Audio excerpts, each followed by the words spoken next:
वामहे कविं कवीनामुपमश्रवस्तमम् ज्येष्ठराजं ब्रह्मणां ब्रह्मणस्पत नः शृण्वन्नोतिभिः सीदसादनम् प्रणदेवी सरस्वती वाजेभिर्वाजिनीवती धीनामवित्रवतु गणेशाय नमः सरस्वत्यै नमः श्रीगुरुभ्यो नमः हरिः ओम् ॐ मेधा देवी जुषमाना न आगाद्विश्वाची भद्रा सुमनस्य माना त्वया जुष्टानुदमाना दुरुक्तान् बृहद्वदेम विधते सुवीरा त्वया जुष्टऋषिर्भवति देवि त्वया ब्रह्मा गतश्रीरुतत्वया त्वया जुष्टश्चित्रं विन्दते वसुसानो जुषस्वद्रविणो न मेधे मेधां म इन्द्रो दधातु मेधां देवी सरस्वती मेधां मे अश्विना उभावा दत्तां पुष्करस्रजाम् अप्सरासु च या मेधा गन्धर्वेषु च यन्मनः दैवे मेधा सरस्वती सामां मेधा सुरभिर्जुषता गुस्वाहा आमां मेधा सुरभिर्विश्वरूपा हिरण्यवर्णा जगति जगम्याम् ओध्यस्वती पयसा पिन्वमाना सामां मेधा सुप्रतीका जुषन्ताम् मयि मेधां मयि प्रजां मयि अग्निस्तेजो दधातु मयि मेधां मयि प्रजां मयीन्द्र इन्द्रियं ददातु मयि मेधां मयि प्रजां मयि सूर्यो व्राजो ददातु हंस हंसाय विद्महे परमहंसाय धीमहि तन्नो हंस प्रचोदयात् ॐ शान्ति शान्ति शान्तिः।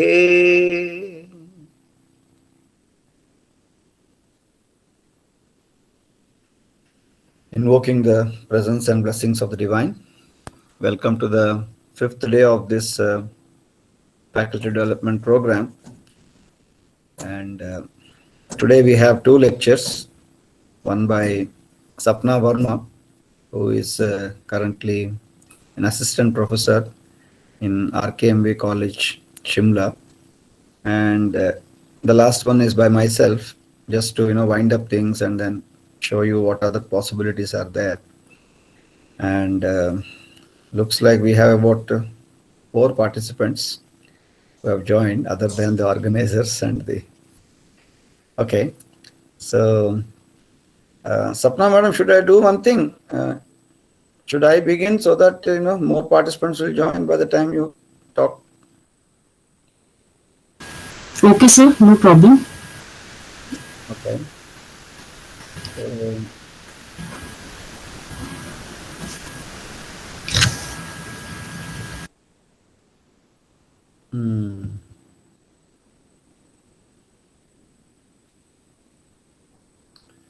Let me begin.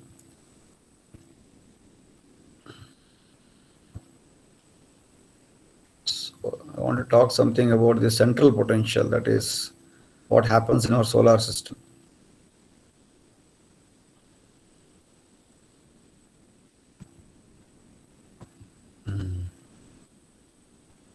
Okay, let me share my screen.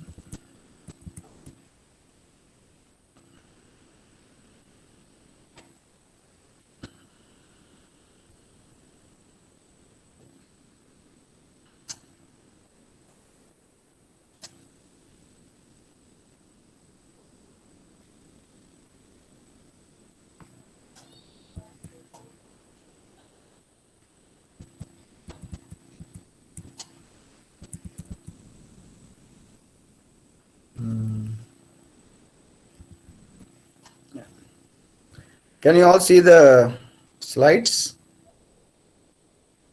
Yes, sir. Right. Okay, so here we go. It's a very interesting problem. Actually, I just took it as a challenge, so I also didn't do it. Today is the first time doing this. And yeah, this modeling, I think I didn't even change the slides. Okay, right. So objectively, here the object we are considering is something like a planet, let us say Earth. And we are going to fix the Earth and Sun, all these as particles. That means we are not going to bother about the internal structure of them. And the object variables would be something like the mass and size. So when you say size of the Earth, typically its radius should do. Okay. And interaction, of course, the main interaction is the gravitational force. And the other interaction which keeps us not falling into the sun is, of course, the centrifugal force. So if the Earth already has, or any planet already has some initial velocity, then that velocity should be large enough, then only gravitational force is actually acting on it. In that sense, it is a in that sense, it's only a central force. Okay. And now the agent is basically the sun in this case, which is exerting a gravitational force on Earth. And the variable of interaction here is the gravitational constant. It's a universal constant. So not exactly a variable as such, it's a parameter, you can say. Okay, because the same central potential, if you change the variable to k, you will have the Coulomb force, right? Like that. So one can keep playing with that constant. And of course, the reference system, we can choose actually r theta also, but more easier, I think, xy in this case. And so I chose xy. So what we need to determine is the position of the planet as a function of time. That is, it's a two-dimensional problem. Okay. Now, this is basically, let us say, as a first approximation, we can assume that the Earth is moving around the sun. It's almost, that is, eccentricity is almost close to 1. It's not actually. Okay. So it's about 0.01. So that's very less. So it's almost a circular orbit, you can think. So if this is the position of Earth and sun is at the origin, then these are the forces. This is the force, that is the central force. Central force means always it is directed towards a single point. Or it's basically a function of r alone, the distance between the 2 points. So here, these are the two forces that are in the, well, it's a two-dimensional problem, right? So you have to take the components of the force. And so the interaction law is given by Newton as minus g ms me by r squared. Ms is the mass of the sun, me is the mass of the Earth, and this r is the distance between the two, sun and the planet. So yeah, this k still remained there. G is a proportionality constant. Okay, I was just changing the slides this morning only, so I think I didn't go through them. I have to make some changes. Yeah, the dynamics of the system obviously are governed by Newton's second law. So me into x double dot will be the force acting in the x direction. So force acting in the x direction is Fg times cos theta. So Fg is minus g ms me by r squared into cos theta. Cos theta can be in turn written as x by r. So it becomes x by r cube. And similarly, the equation of motion along y direction will be y by r cube. Okay. Now, the point is what kind of unit should we choose, right? So typically for distance, one astronomical unit is better. That is the average distance between the sun and Earth, which is 1.5 to 10 power 11 meters. Okay, roughly, not exact value, approximately. And similarly, we can take what is the measurement of time. So obviously, if you are dealing with stars and all that, then it is light years is better. But in the case of planetary system, we can take 1 year as the measurement. That is all the units of time will be in years. So 1 year is typically 3.2 into 10 power 7 seconds. Now, what should be the unit of mass for sun? Okay, because you see what happens in these equations is me gets cancelled. You see, me goes away. So what you need is x double dot equal to minus g ms into x by r cube, right? So x is the distance, and then this mass we need, and of course gravitational constant is known. So g ms me by r squared. Now what we are doing is, since the centrifugal force is equal to gravitational force, that means the velocity, that's what I said, some velocity should be there, right? See, very simple actually. If you just leave the particle, it will just fall onto the earth, right? And then if you try to throw the particle with some initial velocity, it will go and fall. That's the projectile. You throw a little more greater velocity, it will go and fall a little more further. You throw it with enough velocity and it might come back to the same place from where it started. That's how you make a satellite, right? Same thing. So we are satellites to the sun. Okay, certain velocity should be there. Then only it will try to. Otherwise, the force which is acting is only this. So it is the initial velocity with which the particle has come out of that particular sun itself maybe is what makes it go around the sun. Okay. So using the velocity of Earth. Now, what is the velocity of Earth? The radius here actually should have kept capital R. Okay. No, sorry. This is the radius because this is the distance between Sun and Earth because it is rotating around the Sun, right? So we have assumed a circular orbit. So that means it has completed 2 pi radians. Okay. Into R, which is the one angstrom unit, divided by time. That is 1 year, so it will be 2 pi. Okay, so that is what is the velocity of Earth. Okay, distance traveled divided by time taken. Okay, and so this is circumference by time, and R is equal to 1 angstrom unit. Now here ME gets cancelled and 1 R goes away, so V squared into R will be basically equal to G times MS.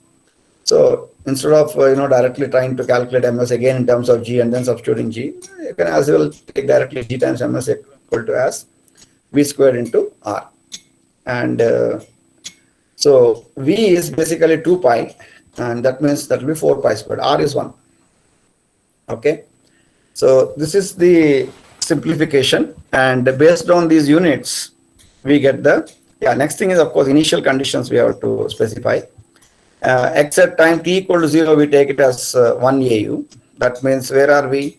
If you look at this figure, we are here. Okay, the distance between this. That means the particular Earth has started here. So now Earth has started here, right? So Vx is 0, but Vy is how much? That is the question, right? And so that is y equal to 0. That is the other thing. So x equal to 1 and y equal to 0. So Vx can be 0, but Vy should be at least 2 pi. Okay. And so this 2 pi will ensure that we are going to have a circular orbit, right? Because that's what we said here, right? So if it is circular only, then you will have this. So 2 pi will ensure that it is a circular. We can try other values later, but right now it's just stick to these initial conditions. So finally, R is equal to square root of x squared plus y squared. GMS was 4 pi squared. So if you substitute all this, you'll get x double dot as equal to minus GMS. So ME got cancelled. GMS gave you 4 pi squared into x by R cube. R is nothing but square root of x squared plus y squared. So x squared plus y squared whole power 3 by 2. Okay. Whole power half, whole power 3. So that is 3 by 2. Similarly, y direction, you get this. So these are the two equations we have to implement. Okay. And so not very difficult. Now, the rest is now here we move to Scilab. Okay, so right, I have made the diagram so that we can save time. Can you all see the diagram? Yes, sir. Yes.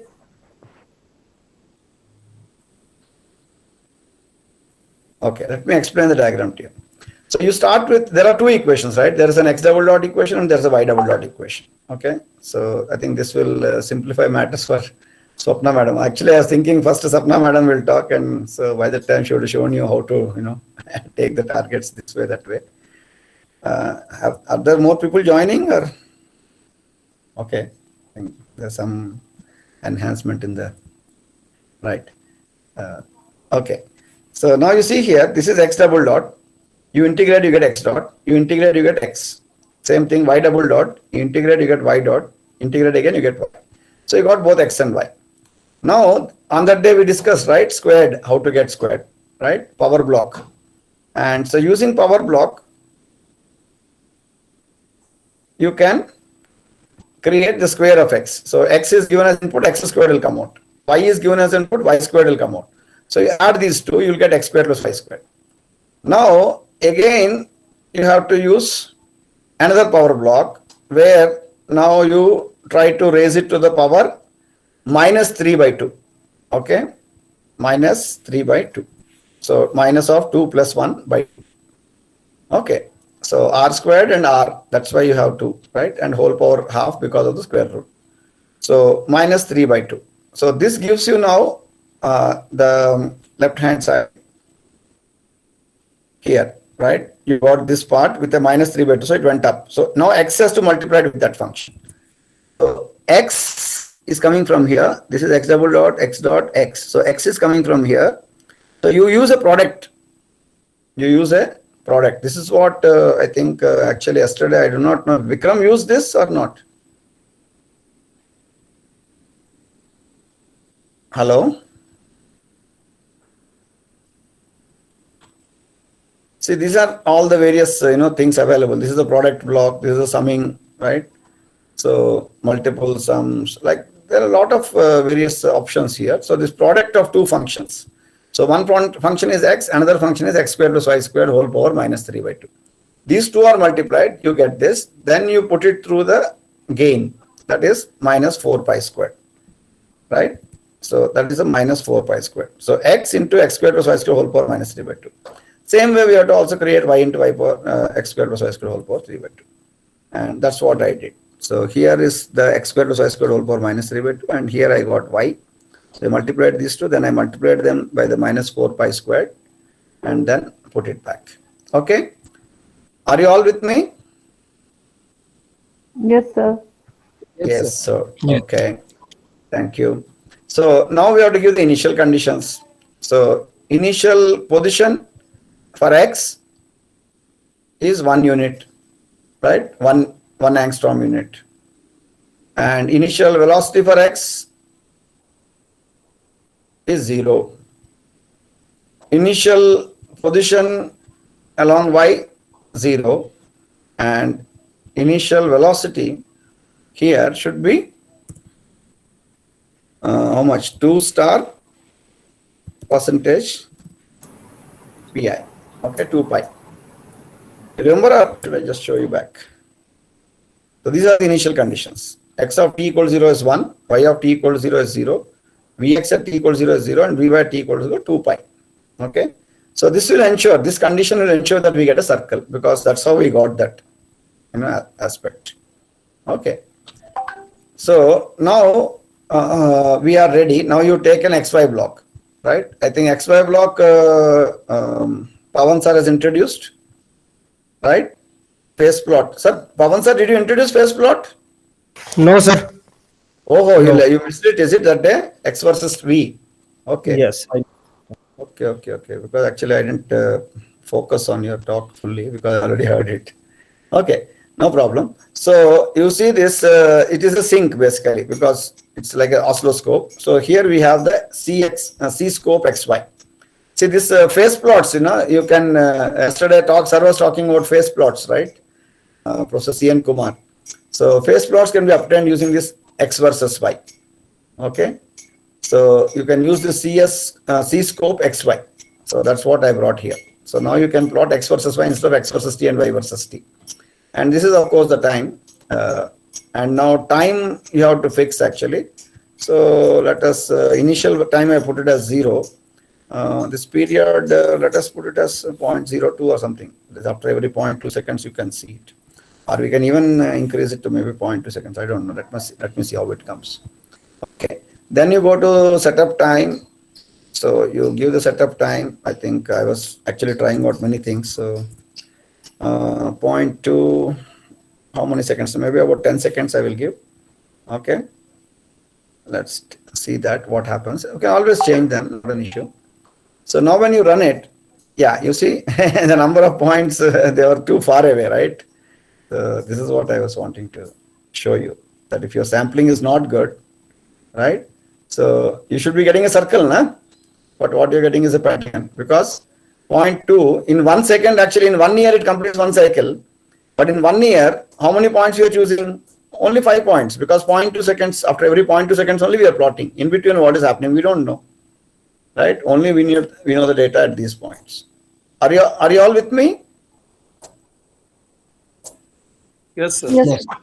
Did you understand what I'm saying? Yeah. Yeah. Oh, it is very easy to set something, but then it's we have to understand the physics, and we have to understand what we did and what we are getting, and is it right or wrong. Okay, these are the things that we have to take care. So that means the point 2 is very. So if you want about 100 points, even then I do not know how good it will come. Let's see. Okay, so now we increased it to about 100 points in one cycle. Okay, and how many times it's going?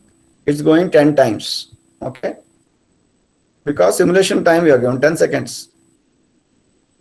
So you can actually reduce simulation time to little less than 1 second, and you will see that it does not complete the circle. So like this, you should have complete control over everything that you are doing. You should know what you are doing. Because of that, what you will expect to happen. Can you see now? Yes. In 0.9 seconds, it did not complete one circle. Right?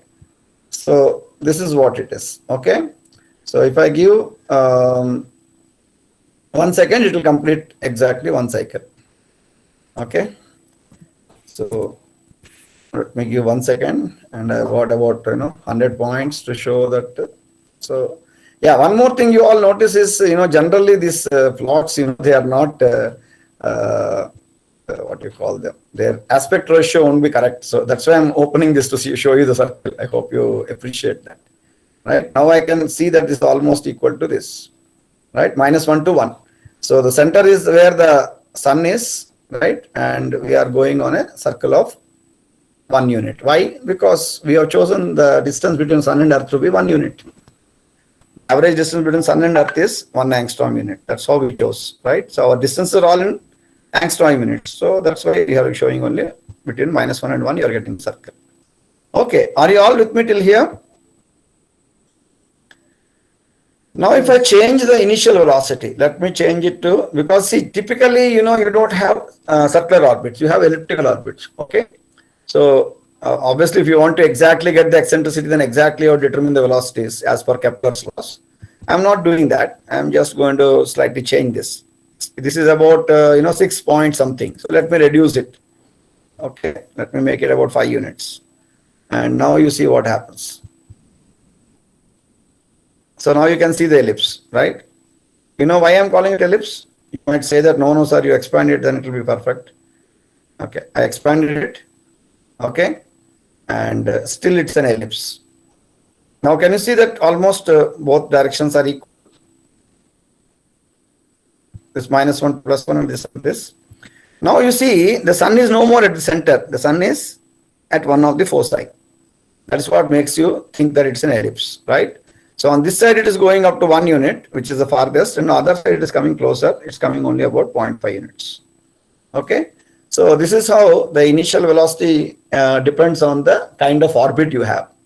Okay, if you have a circular orbit, then it is exactly 2 pi. Okay, so that one can calculate from Kepler's laws and then try to give it. But this is the beautiful thing. So this is how you can try to obtain the various elliptical orbits. Now comes an interesting point. Okay, that is, what if it is not R squared law? What happens, right? So Newton said it is R squared. Okay, so what if it is not R squared? So if it is R squared, you will have R power 3 by 2. If it is not R squared, slightly let us change it by 2.01. Okay, slight change I have made. Agree? I'll slightly increase the simulation time so that it will go over many cycles. Otherwise, it is completing only just one cycle, right? So let me make it about 5 seconds or so. So that at least 5 cycles it will go. Okay. Now you see what is happening. Can you see what is happening? It is not going over the same thing. You can see here. There are 5 different, many rotations, right? That means it is not taking the same orbit. Even though, of course, at the perihelion, it matches. But then otherwise, each time it rotates in a slightly different orbit. So if it is 2.01, such a small change also, it is actually showing a large amount of difference. Now if I make it, let us say 2.1, then you will see it more pronounced. Okay. Now you can see what has happened. Wonderful, sir. Wonderful. Okay. So, and like this one can, make it more, like you can even make it 2.5. Okay. And then you can see a more complicated. Okay. So if you reduce the, if you reduce the simulation time, then you will see what is happening actually. That's why I kept it about 1.2 or 1.3 seconds. Now see what is happening. What is happening is it started from here, it went like this, it went like this, it went here, and it came back here like this, and then it went here, and then it came back here. Now you will expect that if it's a stable orbit, it will again go back. But it is not a stable orbit. You can see already it is missing it. So it will go like this. So otherwise it was looking too complicated, right? So I reduced the time to just see whether, where it is missing the closed orbit. Okay. So these points look very beautiful, but then, that's what happens. Next time it will go again, it will actually go through these points only. And so that is why you will see that, the central part is always, these 2 points are always, so it is somewhat, uniformly rotating around the sun. Okay. But then it's a more complicated orbit and it's not stable. Now, if you make it something like, R cubed law, that is instead of 2.5, you make it 2 plus 1 plus 1. That means 3 units. And now you run it. Oh, where it went away. It gave some error. Yeah. Okay, not an issue. We'll work that out. But you can see here that error is nothing but warning. You must have seen when I started also there was a warning, right? So you see here it goes and falls into the sun. Almost. That's why R is becoming 0. So it becomes nan. Okay. So that is how you can say that the R cube law is wrong. Okay. And I hope you got the point what I'm trying to say. Yes, sir. Yeah, again it's giving problem. So this is the kind of things we can study. Just you see how easily we can study. And otherwise to solve this kind of thing, of course, you can use Range-Kutta method. You can now see how it goes. It goes like that and then goes into the sun. Okay. And so these are all, not stable orbits. In fact, if you look at this book, particular book, I have one book from where I took this simulation. It's called Nakanishi, Computational Physics. He next works out so many things. 3-body simulation also he does. Okay. But of course, he has written the code in using Range-Kutta or, Euler-Clomé methods. But all this can be done without even programming. It saves a lot of time. And so you can get the perihelion, precision of Mercury. So the formula changes, according to Einstein, the formula changes as 1 plus alpha by r squared. Okay, so you have a proportionality of 1 by r power 4. That explains that why the Mercury actually slightly deviates from its original position, but it comes back after 2,30,000 years to the same position, and that's how it becomes stable. Okay, that's why Mercury is a stable orbit and it's there. Okay, and so this is how you can make it an interesting kind of experience for the students by, just using blocks. This is what my entire contention is. One need not know programming, but one can still use simply blocks, just like we build, our house. All of us model, right? So modeling is an important skill. And still it is not easy. I want you to appreciate that. Just because, it looks like a simple figure, even then you have to run the simulation. You have to know what initial conditions to give, what has come, then how to interpret it, and what is the, outcomes and all that.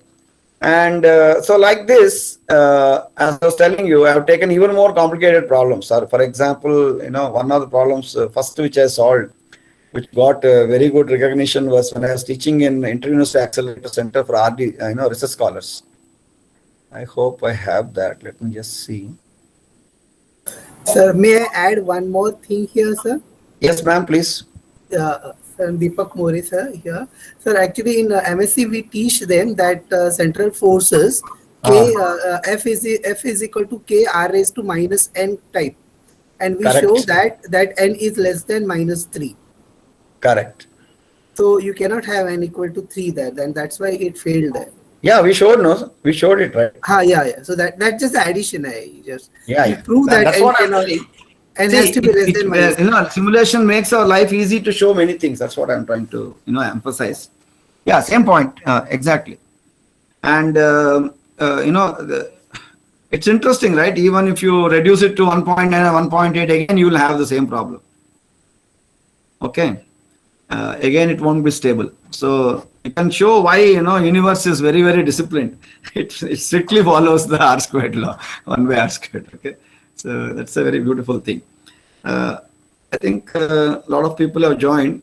Maybe should I just show you some more things, or maybe we can ask Sapna madam to take over, because in the end I will again try to wind up by giving you some more examples, more complicated ones. Sir, you please continue. We are enjoying your talk. Sapna madam, I just delayed her because I thought she should have audience. Okay.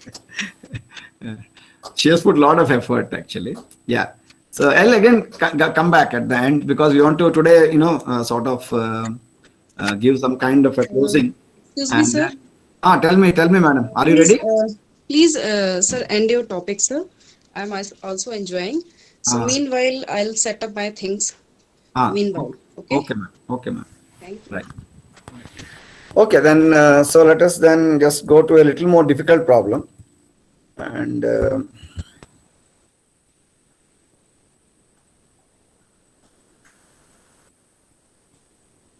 Yeah. See this rotating hoop, actually we generally do it, na? This is a more complicated problem.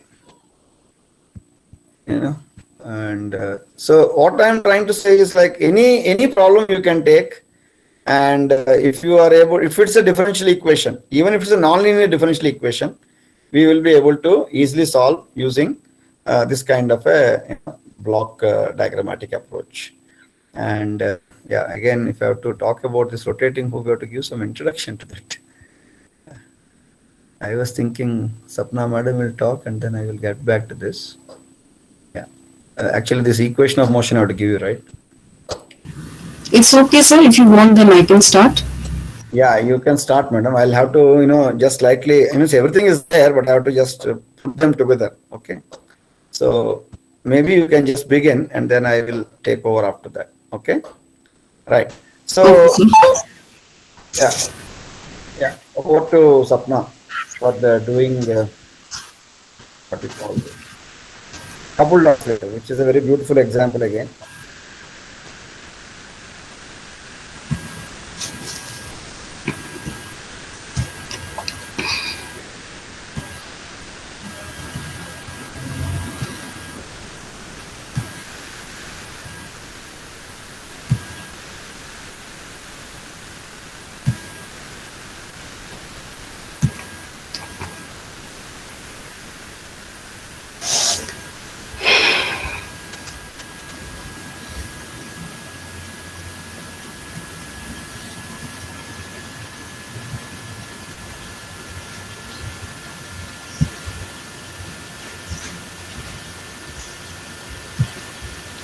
Good afternoon, all respected ones.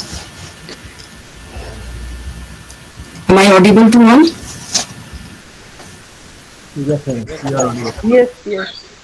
Yes, ma'am.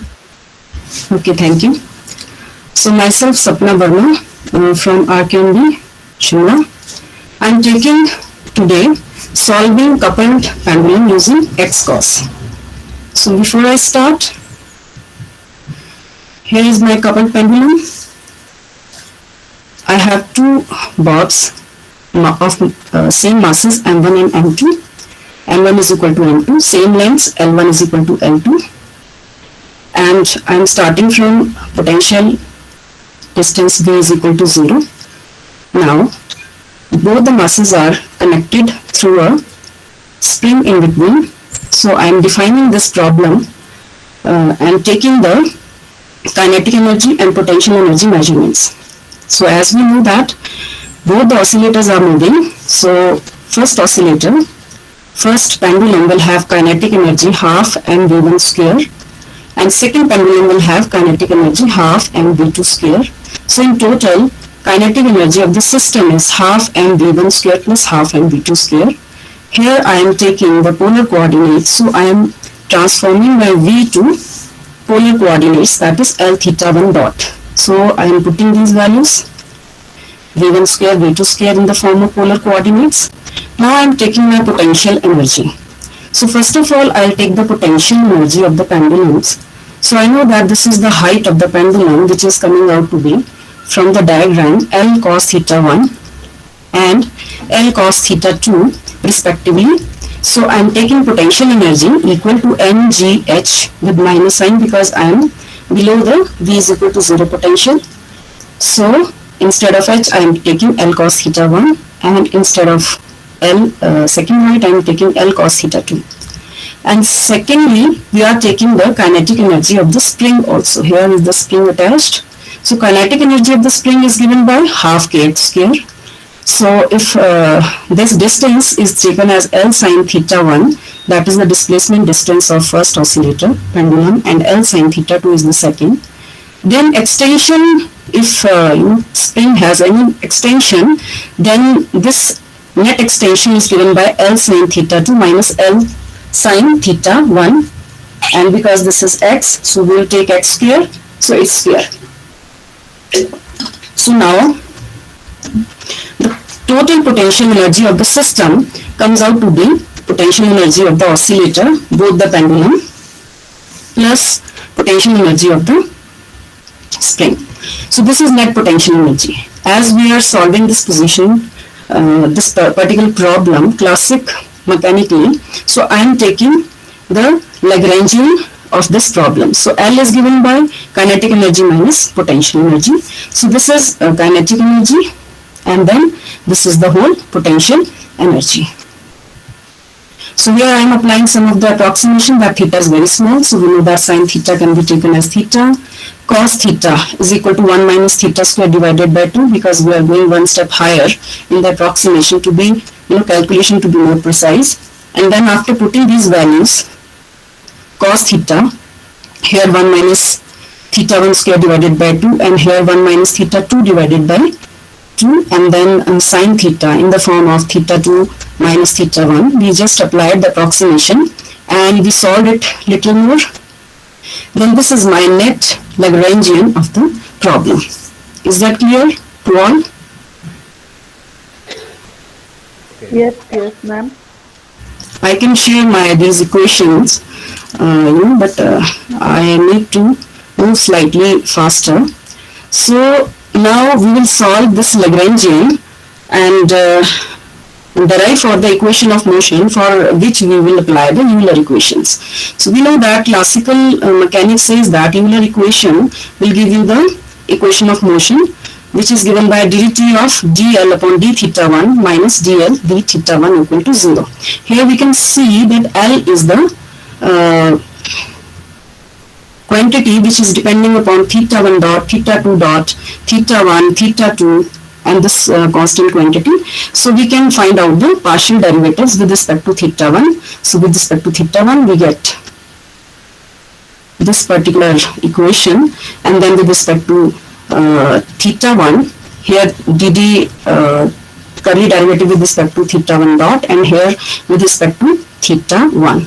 And further we will take ddt of dl of d theta 1 dot. So its derivative comes out to be in the form of ml square theta 1 double dot. So these are the derivatives which we can usually find out. There will not be any kind of a problem in that. And after putting this dl upon d theta 1 equation, this particular value in the 11th equation here, and dl upon d theta equation here, value here, we can easily get this particular equation, that is theta 1 double dot equal to minus g upon l minus k upon m theta 1 plus k upon m theta 2, because this is interconnected motion. So we have two components. For the acceleration of first pendulum, we will have theta 1 and theta 2 also. So similarly, I will get theta 2 double dot, that is the acceleration of the second pendulum, is equal to minus g upon l minus k upon m theta 2 plus k upon m multiplied by theta 1, again the displacement of the first pendulum. So we are now using X.O.S. model this diagram first, but because with model I have to take certain values. So for this particular application, I am choosing the value all SI units, G as 9.8 meter per second square, that is the acceleration due to gravity. L is the length of the pendulum, that is 300 centimeter, because these are very workable parameters which we generally going to have in our laboratory. So mass of the bob is taken as 250 grams and spring constant I have taken 0.5 Newton per meter. So I am going to model these equation in X.O.S, that is theta 1 double dot, which is I have theta 1 minus G upon L minus K upon M coefficient, and I have theta 2 K upon M coefficient. So should I begin with the modeling or any question up to here?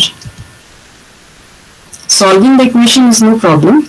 We can have this solution very easily after finding the derivatives. So is it fine up to here? Hello? Yes, ma'am. Yes. Okay, any question up to here? No? So I am going to start with my model.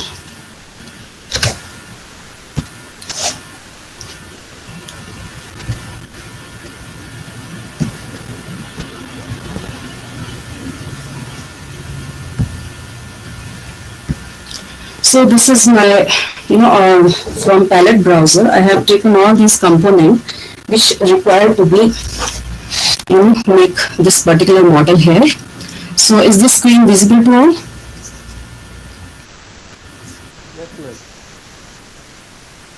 Yes, it is. Yes. Okay. So we are starting from here. We are taking input as theta 1 double dot into this integral block, and we know that after this we are getting velocity, that is theta 1 dot, and after integration of this velocity,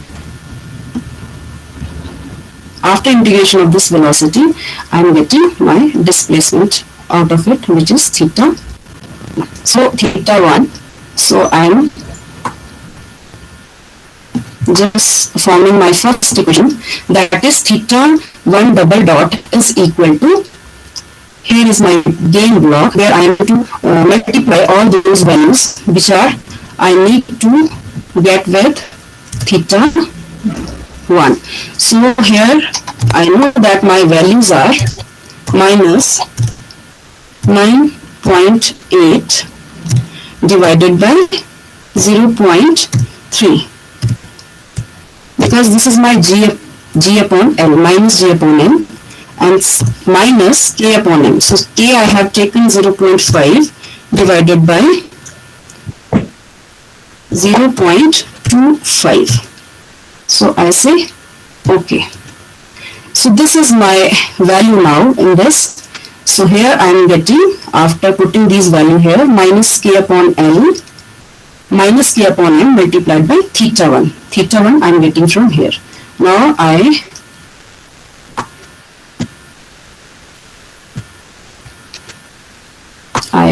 give this equation to this particular summation block. So this is it. Now I need to take theta 1. Now I need to take here theta 2 double dot. So after integration, first integration, I will get theta 1, theta 2 dot, which is the velocity of the second pendulum, and here I will get theta 2, that is the displacement of the second pendulum. So I multiply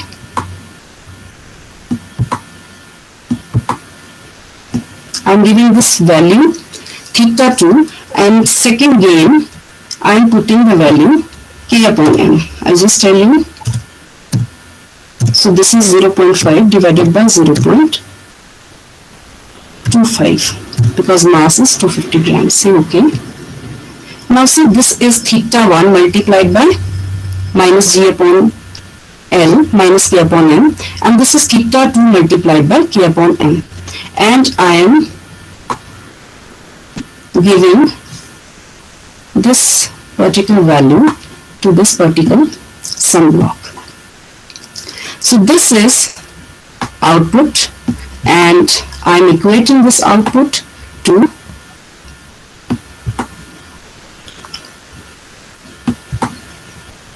theta 1 double dot. So I think now this equation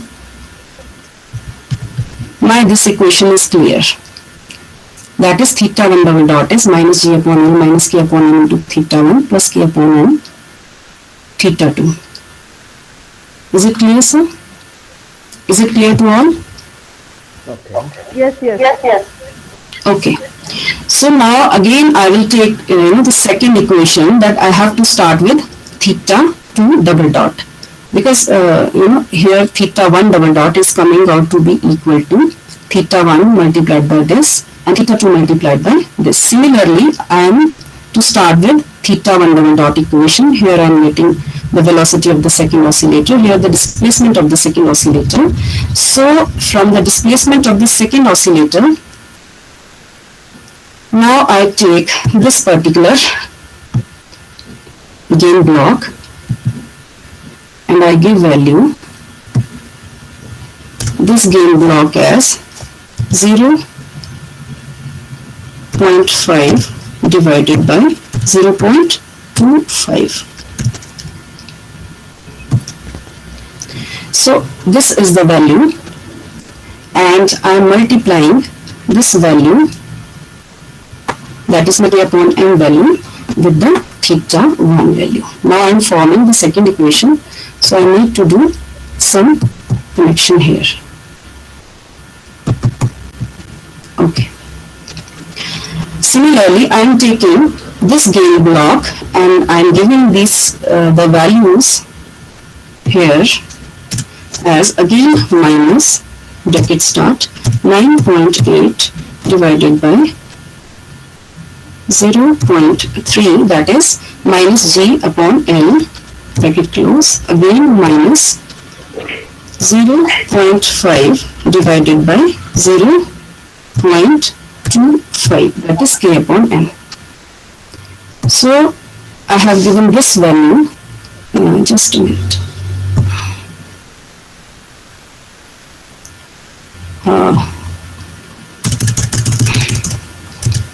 Yes, bracket close, minus k upon m, that is 0.5 divided by 0.25.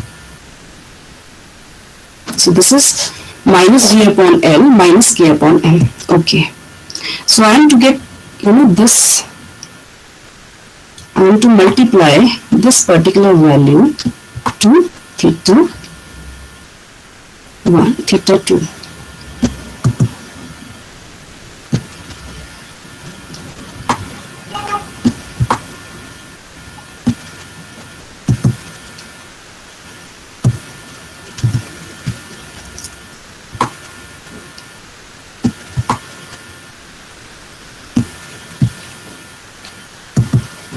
Okay, so this value is theta 2 multiplied by minus g upon L minus k upon m, and this value is k upon m into theta 1. Again, I will supply these both outputs to this summation block, this output and this output to this summation block. So here I have two inputs, both the inputs are given. So I am equating this output, which is minus g upon L minus k upon n into theta 2 plus k upon m into theta 1 equal to theta 2 double dot. Is that clear? Equations are clear? Yes, ma'am. Okay. So thank you. Now rest of the connection I quickly make. So here is the same scope. I will give first value. First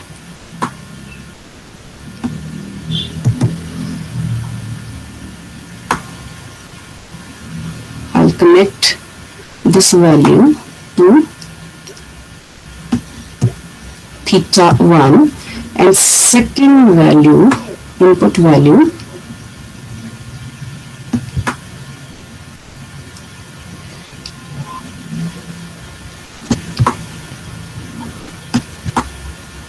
to here, that is theta 2. Now to shift the data to console window, I need to work on this workspace also. So I am connecting workspace because for the formation of wave, you all know that we need time and displacements. So here I am giving time data, and then I have connected this to the theta 1.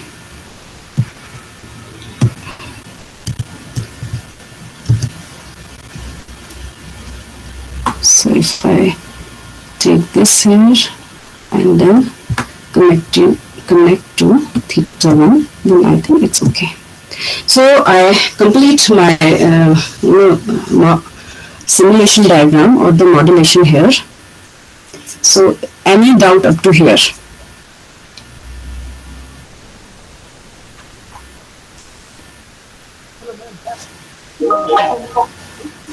Hello? Should I move further? Yes, ma'am. Yes, ma'am.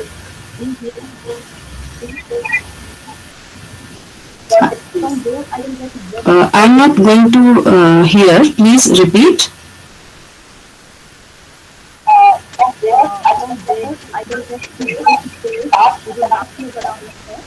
What?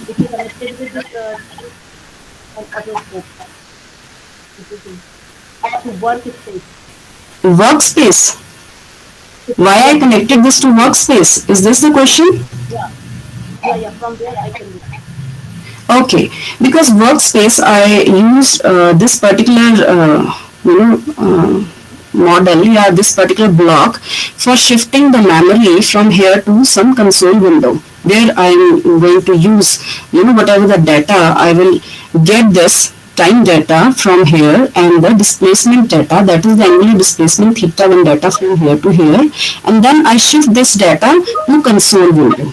Then I record that data, whatever is fed to the workspace, into the console window. So this helps me if I need to make some other calculation in the console window, which I will also use.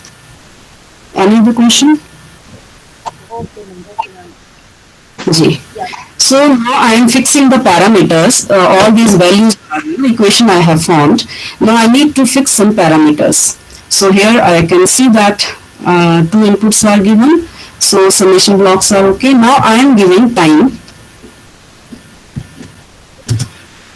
So I am giving time period here 0.01 and initial time as 0. So it's okay. So for as I have given 1 second, I will have 100 points because I have put 0.01 as the period. So for that I need to choose my parameters here. First of all, I will take in the formation of wave, I need to put some initial and maximum and minimum parameters. So this minimum parameter I will take minus percentage pi divided by 4 and minus percentage pi divided by 4, and here I will take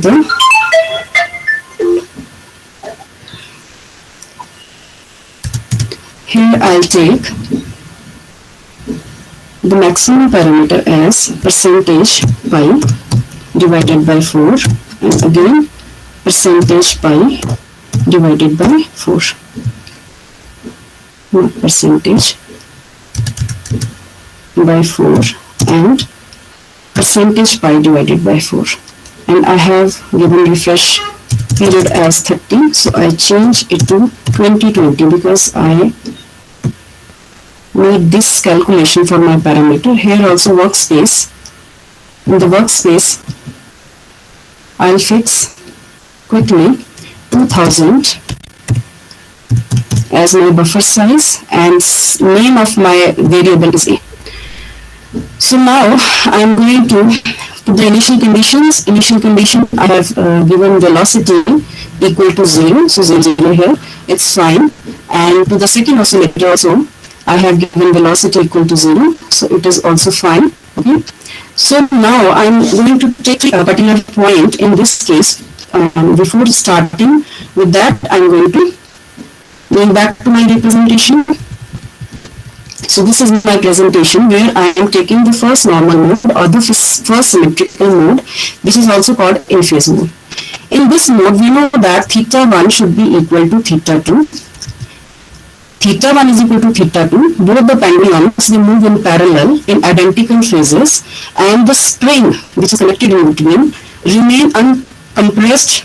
So there will be no work done by the spring, and whole of the system is behaving as a simple pendulum, and the frequency will be naturally what the simple pendulum have frequency, that is the natural frequency, and 1 upon pi. Frequency is 1 upon 2 pi g upon L. If I put the value here, so I get natural frequency, or the frequency of the in phase mode is 0.90 hertz. So this, in this system, in this motion whole the system will have simple harmonic motion with this particular frequency, that is 0.90 hertz, and both the waves, they move in phase. So for this particular, to get this particular condition, I have to put initial condition here, equal displacement. So I am putting 20 degree. So 20 multiplied by percentage pi divided by 180. So this fix my displacement at 20 degrees. So theta 1 is 20 degree, and you know that I have to take theta 2 again 20 degree. So again I am putting the same value here, that is 20 multiplied by percentage pi divided by 180. So I have given theta 1 is equal to theta 2. Now I need to save the simulation setup time, and I am fixing it to let 20 seconds. So it's okay. So all my parameters are already fixed now. Now I am expecting that I will get phase mode.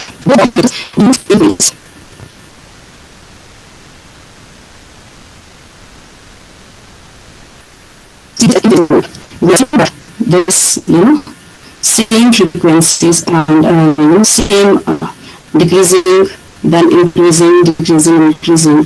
Similarly, both they are in same phase.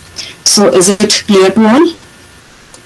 And both the pendulum, they are moving as if it is a single motion of simple harmonic, simple natural frequency, as like of simple pendulum. Is that clear?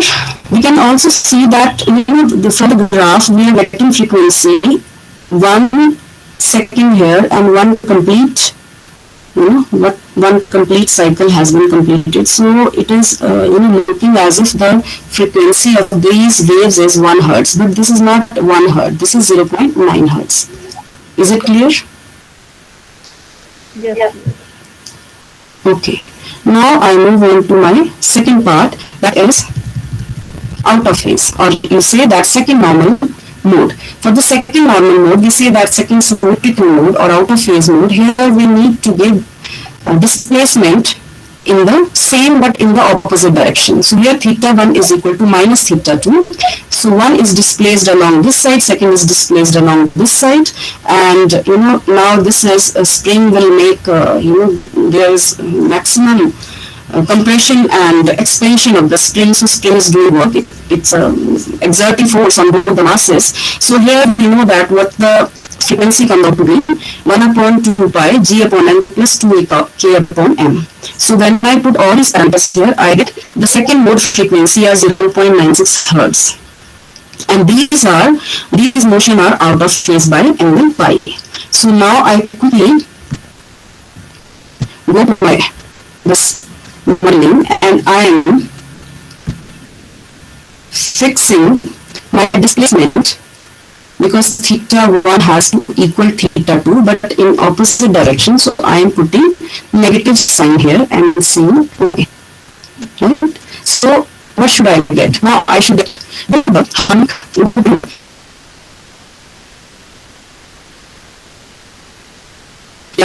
moving out of phase. So see, this is the diagram. Now this is increasing the amplitude. Now this is, amplitude of first one is increasing and second one is decreasing. And when this is maximum, it is at minimum. When this is at maximum, this is at minimum. So we say that they have pi phase difference, or we can say out of phase by an angle pi, 180 degree. Is it clear? Can out of phase mode, I think you can all see how they are out of phase. And also I can make just a rough idea that its frequency falls out to be 1 hertz, but actually it's not 1 hertz. You know that the frequency is 0.96 hertz. So I could use this. Now third mechanism of this, third type of this very interesting type of this coupled pendulum is beat mode. And with this beat mode, we can calculate these two frequency of symmetrical mode, that is F1 and F2. We will apply this method, how we can use from beat mode, how we can use this mode in calculating first frequency and second frequencies. So in this beat mode, what happens that I give to the first oscillator, I keep it at rest, and I give some displacement to the second oscillator. What will happen? The second pendulum will oscillate and one will be at rest, and after some time we are looking at second pendulum, it is losing its amplitude, and the first pendulum start gaining its amplitude. And when the first amplitude will first bob will add the maximum amplitude, the second will come at rest. So this way bob 1 go on maximum to the maximum amplitude, bob 2 stops, and when bob 2 goes to the maximum amplitude, bob 1 will stop. And we say that both these, this is not pure simple harmonic motion, this is not pure sinusoidal motion, and we can see that these both motion are out of phase by an angle 90 degree.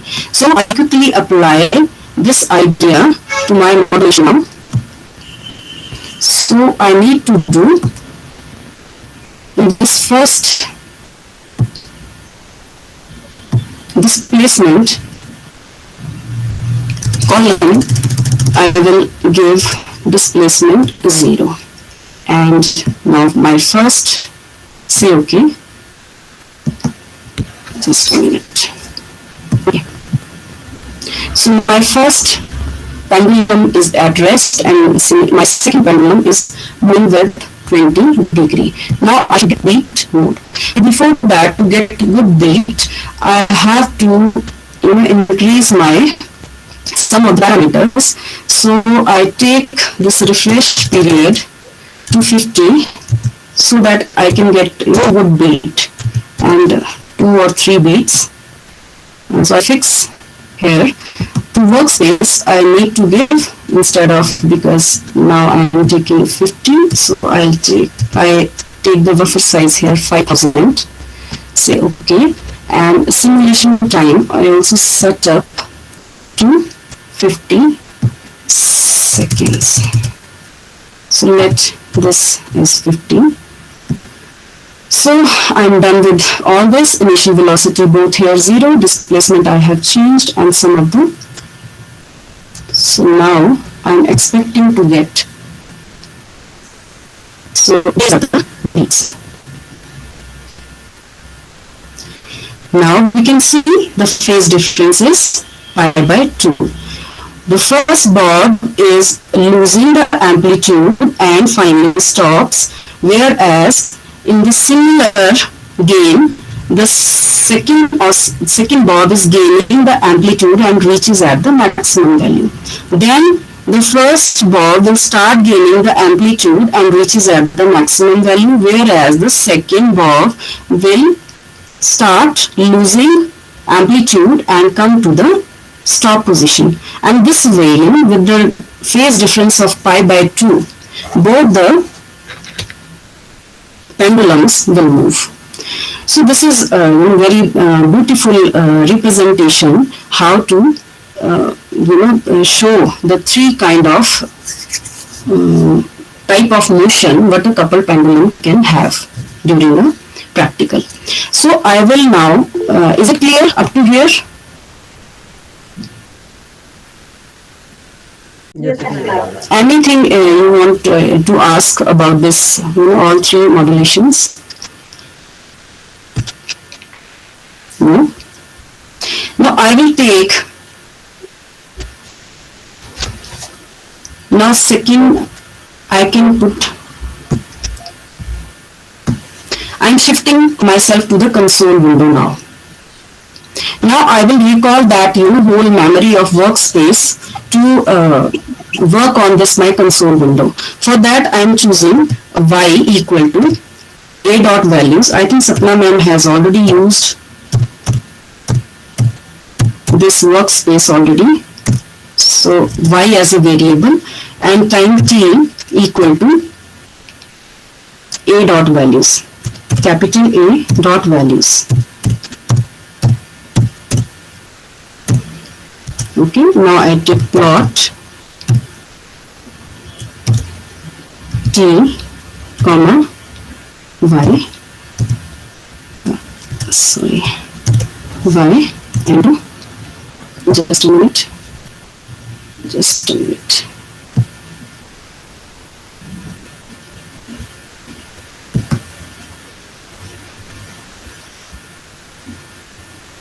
.2, okay.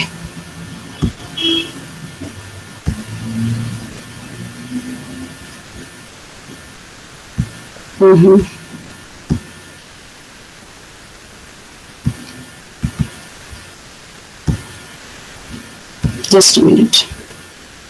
I don't know what is. Again, I'm giving.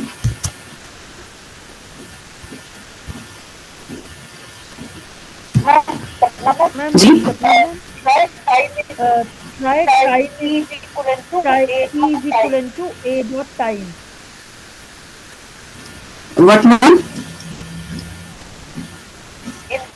In the command, type t equivalent to a dot time.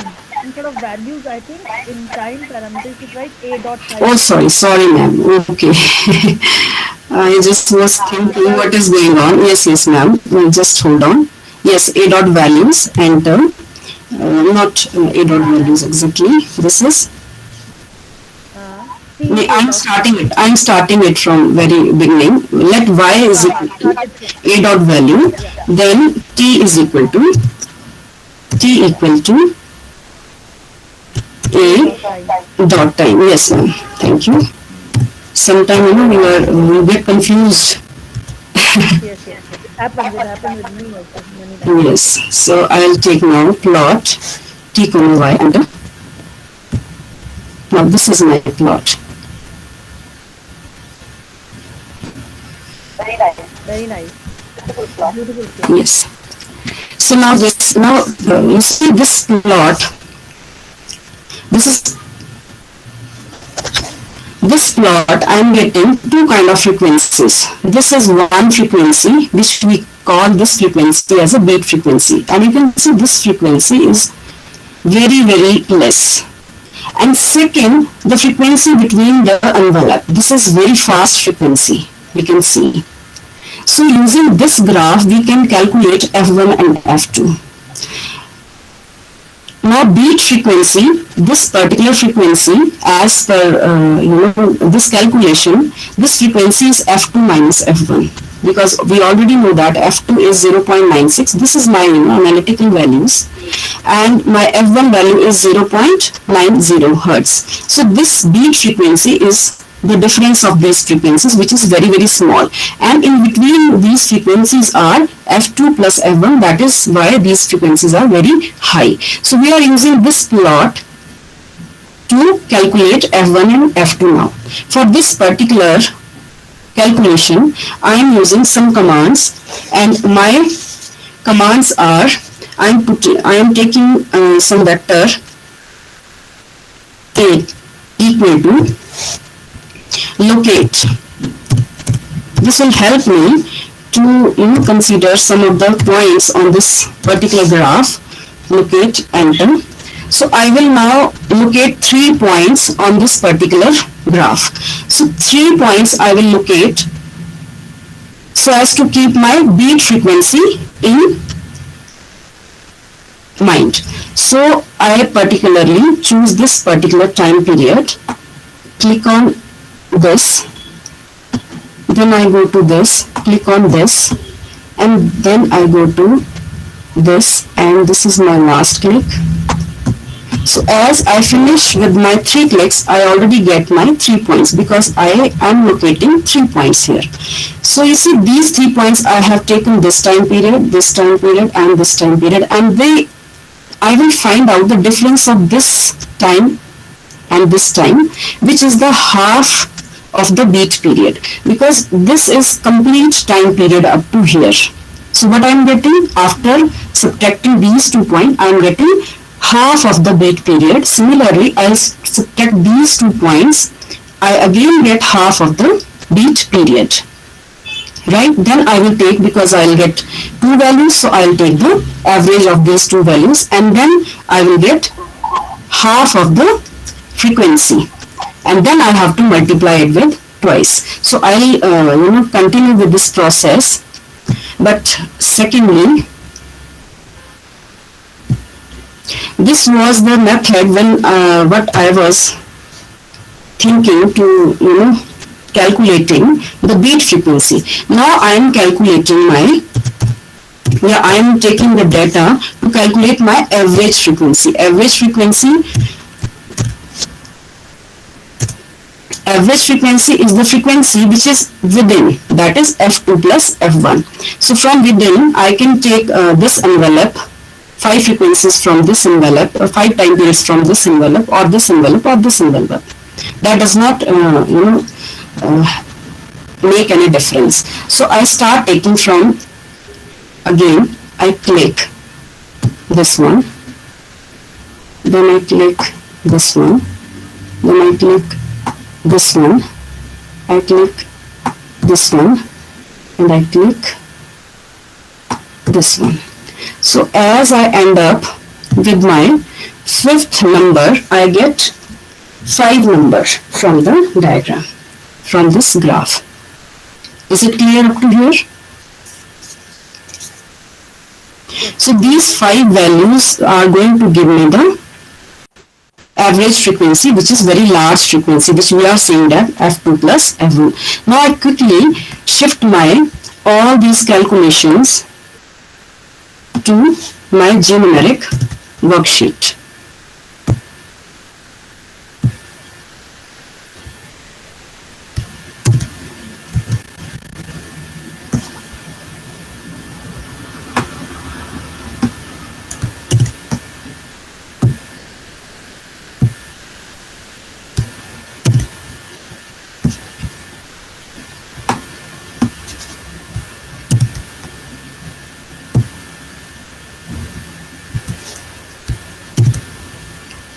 Okay, so these are the, I think you can see, these are my, through the command A is equal to locate 3, which are the beat period, half beat period.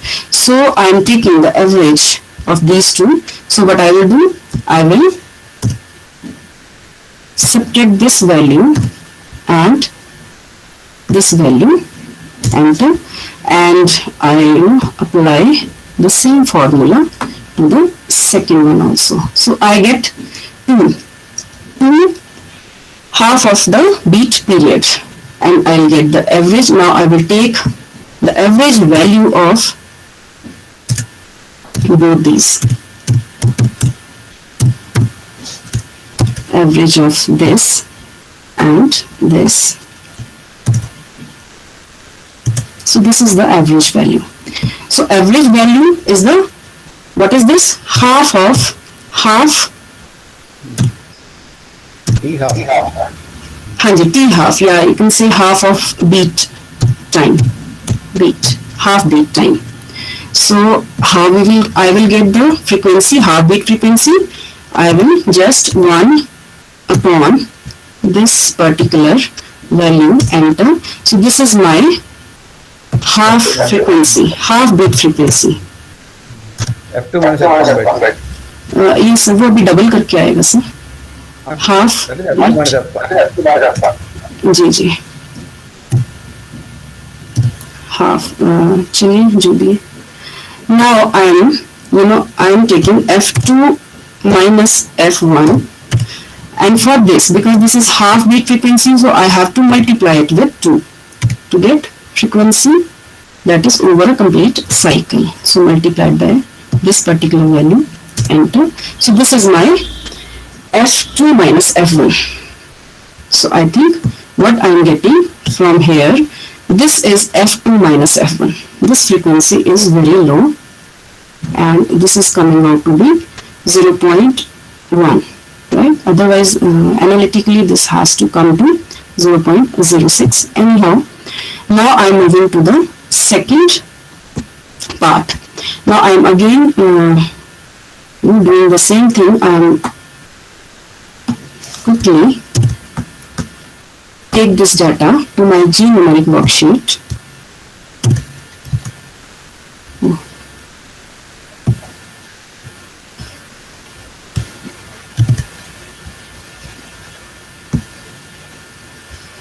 Just I take this data, Control C, then to my G numeric worksheet, Control V. Similarly, the second, Control C. We cannot copy all together, so we have to step by step shift this data by applying again and again Control C and Control V, and then this is my fourth point, Control C, and here Control V, and my last point now.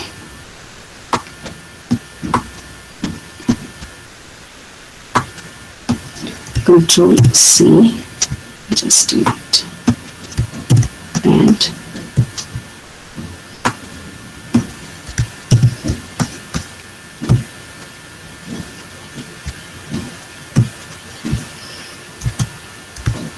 okay, so all my 5 values which I have taken for the calculation of average frequency. Average frequency is F2 plus F1. So quickly I will apply the same formula, that this minus this value, enter. This value is this. Now apply the same to find out the time period in between. So these are my all time periods which are to be called as an average time. Average time. So average time, I again 4 values are there. I will take average quickly. Average of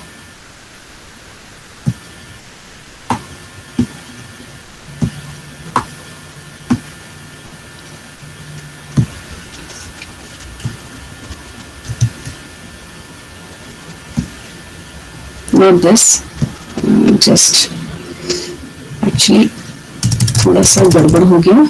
So I'll take average of, sir ये बीच में select कैसे करूँ, ऊपर को करूँ? I don't know.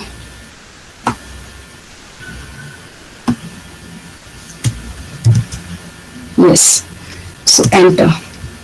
Now how I will get my average frequency? after dividing this. So equal to 1 divided by 1 oblique this value, enter, and now my f2 plus f1 plus f1 comes out to be equal to twice of this, because I just explained that half of the time period we are taking, so this will be equal to 2 multiplied this particular value, and so this is my f2 plus f1, and I know that my f1 is analytically 0.9 and my f2 is 0.96, so I should get 1.86. So there are some of the errors. Now quickly I will calculate f2 and f1 from here. So f2 equal to bracket star bracket this particular value plus this particular value. If I add both the values and divide by 2, I am getting my f2 here, and for f1 value I will again this value minus this value, bracket close, divided by 2, enter. This is my f1 value. So these are my experimental value, and there may be some error just because in locating the point we are not very precise when we locate these points due to some slight disturbance of the cursor, even make some differences here. So this way we can calculate f1 and f2 frequencies. f1 is the frequency which we have we already saw in the in phase mode, and f2 is the frequency which we calculated in out of phase mode, that is f1 frequency here, f1 frequency coming analytically here as 0.90 and f2 frequency is 0.96, and calculated. So calculated values are f2 is equal to 0.99 Hz and f1 is equal to 0.88 Hz.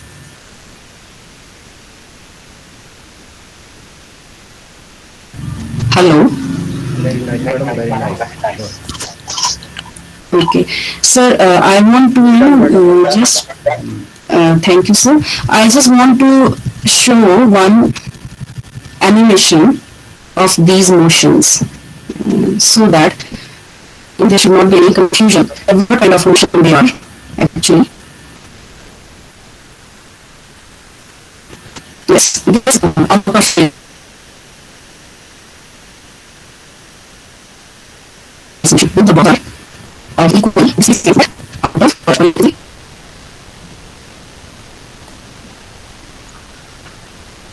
Object. This upper phase.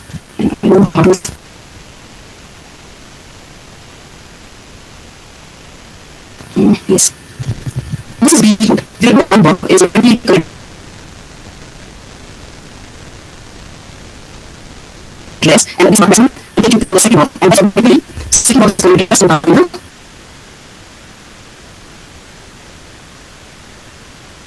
so you might have to first of all. So this is my beat.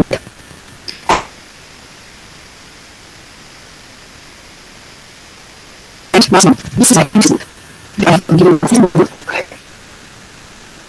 Your voice is breaking, Sapna madam. Your voice is breaking.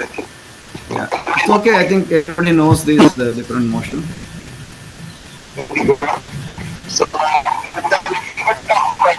Very good. So with a little bit of commands, we can get these two frequencies more accurate actually. But still it is locate command good enough many times if you have a good time. Yes, sir. Okay. Thank you very much. Thank you very Thank much. you. And Thank you for this we put really a lot of effort patience. making it look like a simulation experiment. That is what is the importance that we want to. It is as good as doing an experiment in a lab. Similarly, doing a simulation is also equally rigorous and teaches a lot of things. Okay. So should I stop my presentation? Yes, ma'am. Any question? Any questions?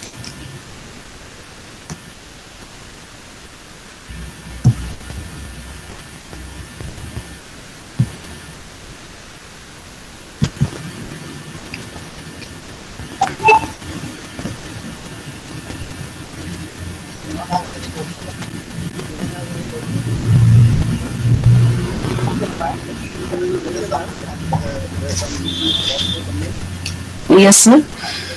So, thanks for this patience listening, and I would like to thank Lalit sir also because he used to I always bothers him कि sir ये add कर दीजिए वो add कर दीजिए so because this all presentation early derivatives say so I was not that much friendly with this putting this all and making these equations. So for that, I am thankful to Lalit sir, and I'm thankful to the Sastri sir who's giving me such a prestigious platform to perform activities like this. Thank you, sir, once again. Thank you, ma'am. So right now, I just wanted to finally conclude this session. So you see here, the simplest extension would be to make it a nonlinear coupled oscillator. Okay, so that is now you cannot have sine theta 1 equal to theta 1, right? You have to keep this as it is. Then you can imagine how difficult it becomes to solve this. Whereas if you use x-cos, it will be very easy. Okay, and similarly, one can add damping, and then even then the equations become complicated. And then, but of course, but typically damping will always exist. Okay, now let me come to that problem which is solving. This is a very beautiful book. If you want, I can share it with you. There are lots of things here: rotating pendulum, compound Atwood machine. So one simple thing I will show you, and then we will end with that. See, this is what we call as a rotating hoop. Okay, so this is the hoop, and the hoop is being rotated with respect to the z-axis. So, but then there's a bead on it. So the bead will keep oscillating. Sastri ji, I think Share you have this to screen. present your screen. Then, You have not shared the screen. okay, thank you, madam. You've taken very long already. I've shown so many things. Yeah, tend to forget.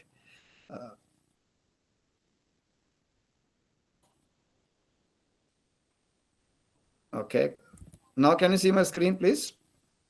Yes. Yes, thank you. So you see here you have a hoop. Okay, this hoop is being rotated about this axis. So you can say that it is having some kind of a nut here, chuck nut, and then it is held by another chuck nut, and then you give it an oscillation. So it's rotating actually. So it is rotating with an angular velocity omega. As it rotates, there's a bead on it. So the bead will tend to move up and down. So how will the position of the bead be on the xy plane? That is the question we are trying to ask. So it's a very beautiful problem. And so you see here, the x of theta comma t will be r sin theta cos of phi naught plus omega t. And because phi is changing, right? You understand, right? See, this is the theta. So if you want the projection of r onto the xy plane, it will be r sin theta. And then there's a phi, but the phi is not constant. Okay, phi is changing with respect to time because it is rotating, but it's rotating at a constant velocity. So because it's rotating at a constant velocity, therefore phi dot is basically constant. That means it's equal to omega t plus some phi naught. Phi naught could be even 0. Then it means it's exactly at the it's along the x-axis, you can say. So x of theta comma t will be given by this. Y of theta comma t will be sine, and then z of theta comma t will be minus r cos theta, right? That's because this is a positive z-axis, whereas our theta is coming from this side. So that's why there's a minus sign. Okay. Now the rest of it is all just the Lagrangian formalism, and finally you get the differential equation like this: theta double dot plus sine theta times g by r minus omega squared cos theta equal to 0. Now what you need to do is you have to just take this to the left right hand side, keep the theta double dot on this side. That's what I did. Okay. So you see here there is you need a sine theta, you need a cos theta, and then you need g by r and then omega squared. And It might look very complicated, but it's no more complicated to all of you because you know how to model things. So here is theta double dot. Integrating, you get theta dot, and then integrate, you get theta. So theta is passed through the sine block, and so you get sine theta here, and then theta is again passed through the cos block. So you get the output as cos theta here. The cos theta is multiplied by omega squared. So that's what it is. Omega equal to 1 I have chosen, so 1 squared. And on the other hand, we have G by R. So this is G 9.8 by 1. So this is a constant block. It won't change. So these two are now to be, see, you need actually minus sign with omega squared and plus sign with G by R. But then you go to the other side, you'll get a minus sign with G by R and plus sign with omega squared. So I put a plus sign on the omega squared and a minus sign on the G by R. Okay, so that means I didn't change this time. I kept it as 1 and minus 1 only. Okay, so here we got that. Now you need to multiply that with sine theta. So that is the product block. So this is the sine theta, and this is that entire thing coming here. Okay, so these two are nothing but again theta double dot. So it goes back. Now I have put an theta versus t also, but I also put it to workspace. You all know how the workspace works, right? So now what are the initial conditions? So if you want to, understand the problems, typically if you have some idea, it will be good. See, these are the kind of curves you're expecting. Okay. So you see here, theta naught is pi by 3, theta dot is 0, phi naught is 0, and r equal to 1. And these are the various conditions. If you put, you will get different types of motion. Okay. Right. So our initial condition is omega squared is 1, omega is 1, and G by R is 9.8. So that means G by R is greater than omega squared is less than G by R, or G by R is greater than omega squared. Okay, this is the condition we are taking.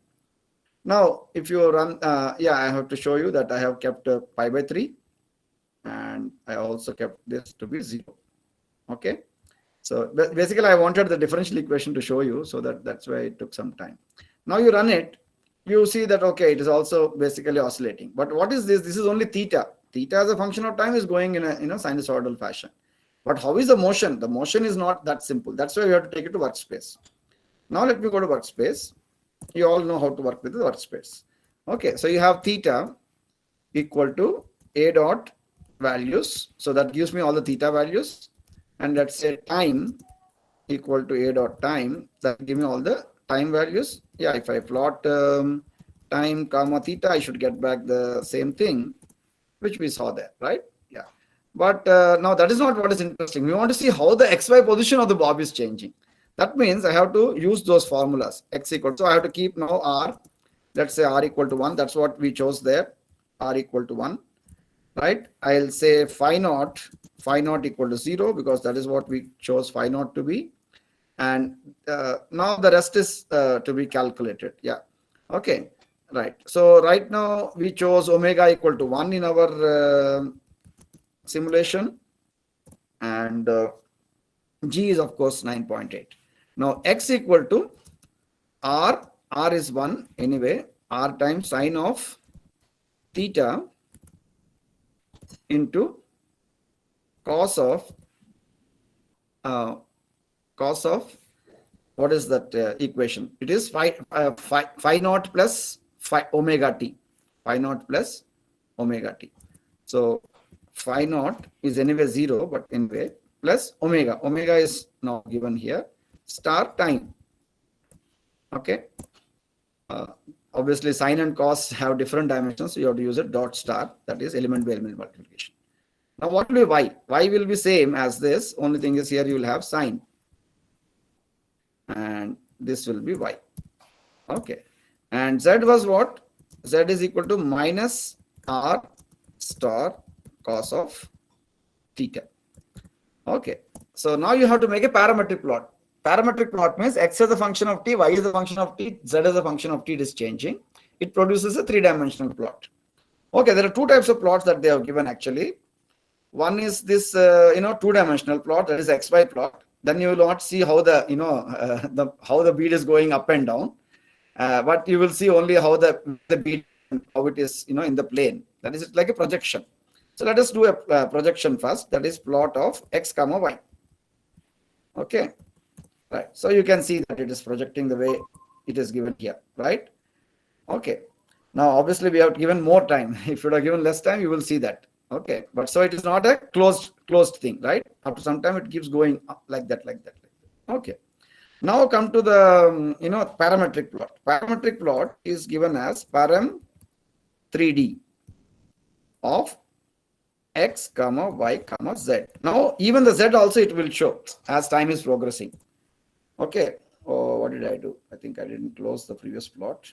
Let me close that. It has plotted on the same thing. Yeah. Now you can see how the height is going. Are you all there, or did I lose my connection? Right, sir. We have it is visible. Okay. Right. So now you understood what it is, right? Now I can just change this condition. Omega squared should be equal to G by R, right? R is equal to 1. Just completing it. 1 second.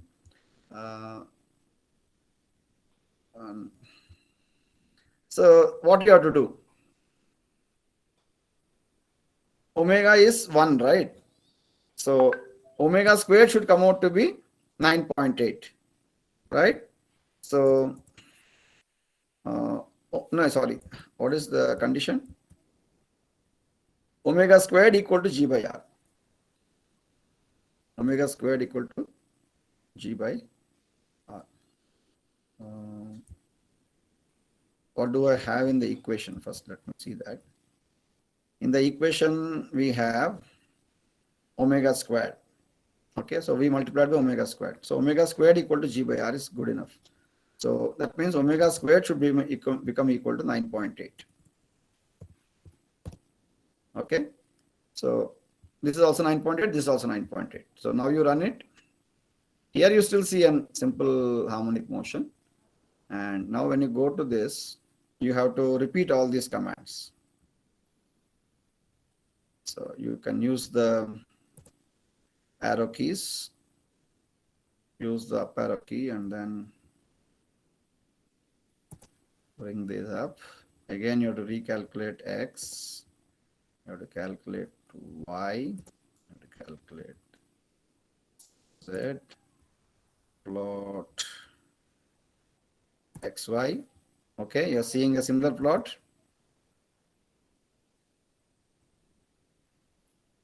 This is the one. Okay, sorry. Right, it's going like that. Okay, and basically the amount of time we have given is larger, and then param 3D, so it gives you that kind of plot, a little more wider one. Okay, I think somewhere something is not exactly equal. Omega squared is equal to G by R. Omega squared is 9.8. Okay, now let's make omega squared greater than G by R. You understand omega, right? Omega is basically the rate at which you are moving the hoop. So the hoop is moving too fast, then the bead will more or less remain at the same place. It will not oscillate. Okay, so that is the basic idea, and so that can be, I think you can all do it. Okay, so this is the power of this method, and what I want you to show you is, you can see how many different types of problems you can create for your students. Okay, so you have a rotating pendulum now instead of a rotating hoop. Okay, then you have a this kind of a problem where the mass is moving with spring mass, and this pendulum is rotating. So you see, this is going to go this way, this way. That means the support of the pendulum is not fixed, right? It's changing simple harmonically, and this also is changing. So it's a very beautiful problem. Okay, and so the more complicated the more problem, the more interesting to solve. Okay, and so you can see here there are complicated things going on. And then when you see, this is even more beautiful. You have a cone, and inside a cone there is a mass. So these are the motion on the surface of a cone. So how does it go? So you see how beautiful it looks, right? These are kind of assignments we can give to students. The projects which Professor Pawan was asking, right? Sir, what kind of projects can we create? You see, this is now the cart is also frictionless, of course, and so like this, there are lots of problems that one can do. And in fact, one of the problems that I did and which got very good response is the problem of rigid body. Yeah, you see these orbit orbit projections, how they are very, very beautiful patterns, right? Retrograde motion. So this is the motion in central force fields. We can try to simulate all these problems in classical mechanics without any problem. So it's really opening up an huge amount of possibility for us in the classroom and in the labs. Okay, and this is non-inertial frames of reference. There are very complicated motions. Yeah, for example, I think non-inertial frames of reference I did not show you. Foucault pendulum. This is very beautiful, nah? Numerical solution of the Foucault pendulum. Foucault pendulum is not very easy to solve. You see how it is? It goes like that. Numerical solution of the Foucault pendulum. So you just have to take these two equations and then solve them. That's all. The motion of Foucault pendulum in the xy plane is given. So this could be a very beautiful, project, and it can be published using O.S.K.S, right? So this is again this is east-west direction and this is north-south direction. So beautiful, right? And so like this, one can really create a large number of problems. And rigid body motion, the nutations and the precision and all these things, very beautifully they come out. And actually, in fact, this is the first problem I showed, complex problem, and then the rest of them I gave them as homework. And this is for the research scholars actually. And so these are the equations of motion here, and this is the body cone. All of us know the rigid body, how it goes, right? And important thing is, it's not initial condition and how the symmetric top goes, separatrix, how it happens. All these things can be shown. Okay, and that is the beauty. I have shown this especially this particular problem also I showed. Okay, yeah, here you can see now this is the simplest problem where it just precesses, with very little movement. And then it becomes a little more complex. You can see it is now going up and down, up and down, up and down. And then it actually goes forward and comes backward, goes forward and comes backward, goes forward. That is what it is. It's going and then coming back and then again going forward, coming back and again going forward. This is what we call as nutation. Okay. So all these motions, so beautifully one can visualize when you try to simulate. Okay. And so this is the kind of things we can do. Actually, there is a possibility of even animation in Scilab and MATLAB, but that I'm still not familiar. And anyway, some youngsters, I thought I saw Govind Singh yesterday. So in case of some of our previous students who are now teachers, young teachers, they can take up even animation and then show how it can further the beauty of physics. Okay, so I think we tried to give you a very simple and easy to use tool which can certainly enhance the learning of physics both in the classroom as well as in the laboratory. Okay, and it is just because it is not having any programming doesn't make it any simpler, because still most of the other aspects of simulation methodology, that's why we emphasize on all the aspects of simulation methodology. So only thing that is really sort of not attended to in the simulation is the numerical method being implemented. Otherwise the rest of the process still remains. Okay, yeah. Now, I think that's all from us. Now, Sastri, I want to ask you one thing. Sastri, yeah. Can I ask you what is the name of this book which you were showing us? I don't know, madam. Actually, I just took it from the net. I was preparing from various books. Okay, okay. Because I had to teach at research scholars first time I was doing. So this is called Introduction to Lagrangian Hamiltonian Mechanics. The notes actually by somebody. Right. Okay, I'll share these notes on the FDP site. Right. You all can most welcome to use it, because the more higher you're going, the more challenging it is. So I taught it at undergraduate level first, and then I taught here at postgraduate level, and then suddenly I got the opportunity in IUSC to teach the research scholars. So I thought I had to slightly raise the level, so I prepared a lot, and then I came up with this book, and so many other books also I've got. Because, teaching also should be taken as seriously as research. If you want to research on some topic, you will do a lot of review of literature. Then, you try to come up with some research questions, and then you try to create an, analysis of what all has been done and what all has not been done. So we take our research very seriously. Why not our teaching? If you want to, now internet is available to everybody, right? So many resources are available on the internet. If you take our teaching seriously, every topic becomes a research. And that's what is the thing. Okay. Yeah, please. I keep on talking. The forum is open for discussion.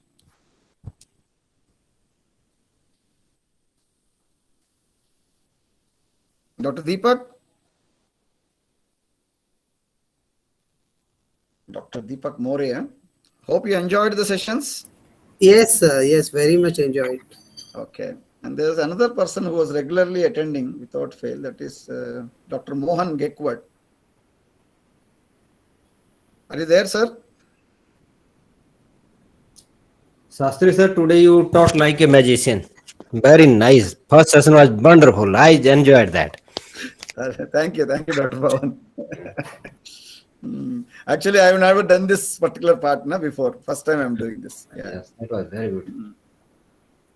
Today, so morning I sat and prepared some slides, but of course some mistakes are there. There you see Govind. How are you, Govind?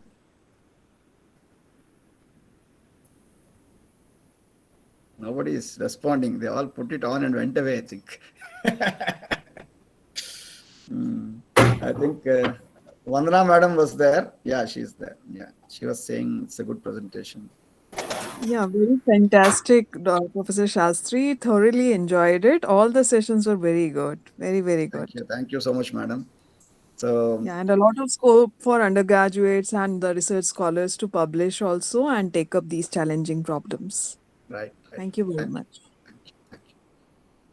Sir, I have a small problem which I actually asked last time also, but this has nothing to do with this workshop. Actually, on my Ubuntu, the Scilab I installed, but this graphic windows does not show any graph. Even if I simply give plot x comma y, that plot does not come on it. Means I have got. Did you try this solution, sir? Which solution it is? I'll just put something on the message box. You just now open a terminal in your Ubuntu if your system is on. Okay, so every time I will have to do this? Not every time. When you start Scilab, don't start Scilab directly. Okay. Start Scilab using this command. I'll show. I'm just sharing with you one command. I'm sharing with you one command. This is available online. Actually, yeah, I saw somewhere, but I could not get what it exactly means. You just means. copy paste this in your terminal right now, sir. Close Scilab. Don't open Scilab. First close Scilab. Open a terminal and directly give this command. Okay. I will do it because right now I'm running through Windows because my Scilab was not working there. So you can separately ping me, or I'll put this on FDP. Okay. Yeah. I will try. Thank you. Just have to open the terminal and give this command, and then it will work in Ubuntu. Okay. Thank you, sir. Yeah, and you don't need to worry. That's why we started this group called Person. Okay. So there we are ready to give solutions for every problem. Your computer problems, your simulation problems, your electronics problems, any problem you have, we have some experts. Yeah. There are lots of experts who are joining that group, and hopefully the idea is to help you. And if you are not getting to know that, then we are also having the same problem. If you don't know something, then we also don't know something, then both of us have a problem. Together we have to find solution. Yeah, that's the thing. Yeah. Okay, but we have to find solution, right? For every problem, we have to find solution. Then only we can move forward. Okay, thanks a lot for all of you, your patience. And tomorrow and after tomorrow, you have 2 days. And we are not expecting much. We are just expecting that anyone, I want that you have opened Scilab, you opened O.S.K.S, you have put a model by diagram, and then you obtained something. So I think forced oscillator is a very beautiful problem which Dr. Sapna has done. All of you can do it for various values of mu, and then we can see how mu affects the quality of resonance, right? And if I receive your assignment, or in fact, we are even ready to listen to you. If you want to show, just like how these people have shown, you can show us your screen and then show that, sir, this is how I put the block diagram, this is how I change, and these are the results I got. We'll be extremely happy to see that. Okay. Otherwise, you can surely share your final result in GNumeric or in whichever Excel worksheet, whatever worksheet where you have plotted the final curve for a different value of mu. Okay. And if you share that, not for mu equal to 0.1. Okay. Between 0.1 and 1, you take any value, and I'm sure you will be sincere in doing it and not simply pick it up somewhere. Okay. Try to do it yourself and send it by Sunday. And if you send it by Sunday night, I will sit and prepare the certificates. And on Monday morning, you will get the certificate. So where to send, sir? Oh, you can send it to the same FDP session. Oh, okay. On WhatsApp? Oh, why not? Okay. Yeah. Otherwise, you can send it to my email also. I'm just putting it on the screen here, on the message box. And you can also send it to even Sapna madam, or you can send it to Dr. Pawan. Okay. Right. You're most welcome to send it to me on my, and you can always ping me. My phone number is with you. Yeah. Right. You have any problems, you can call any one of us. Okay. Right. So Saturday and Sunday. So it's a 1-week workshop. So it's not that it's over. But officially from our side, from the lectures point of view, it's over. Okay. And so let us end this session if everybody is happy with the prayer for world peace.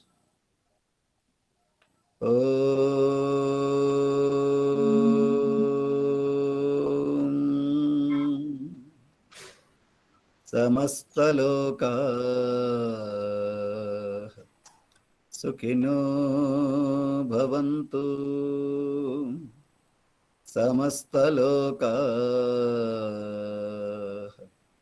Sukhino Bhavantu. Samastaloka Sukhino Bhavantu. Om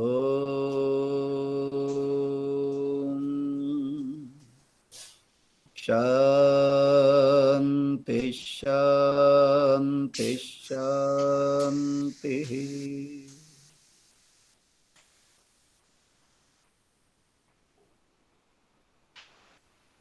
So see you all again, maybe in a month or two with something more exciting. Okay. Bye till then.